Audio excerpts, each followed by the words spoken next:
এটা দেখো আমি এর তিন জন মিলে শুইছো দেখো দেখো আমি তিন জন মিলে করতে ଆମ ରୁମ୍ ଆଉ 2 ଘଣ୍ଟା ପରେ ଉଠୁ ଉଠିକି ଯାଇକି ଟିକେଟ କାଟିକି ଯାଉ ଆଇକିରି ପଳଉ ଲାଗେ ଆମେ 3 ଜଣ ହିଁ ଗୋଟେ ଖଟରେ ଶୋଇଛୁ ଯାକୁ ମନଟି ଦେଖ ଯାକ ବଡ ଖୋଲାଏ ଖଟ ଏଇଟା ଦେଖ ଏଇଟା ହଉଛି ମୁଁ ଚନ୍ଦନ ତମ ନାଁ ଆଙ୍କ ନାଁ ମନୋରଞ୍ଜନ ତମ ନାଁ କଣ? ମୋ ନାଁ ସୀମାଞ୍ଚଳ।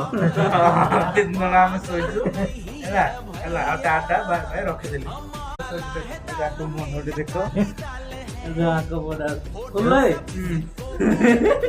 ଖଟ ଏଇଟା ଦେଖ ଏଇଟା ହଉଛି ମୁଁ ଚନ୍ଦନ ତମ ନାଁ ଆଙ୍କ ନାଁ ମନୋରଞ୍ଜନ ତମ ନାଁ କଣ? ମୋ ନାଁ ସୀମାଞ୍ଚଳ। 3 ଜଣ ଆମେ ଶୋଇଛୁ ହେଲା ହେଲା ଆଉ ଟାଟା ବାଇ ରଖିଦେଲି।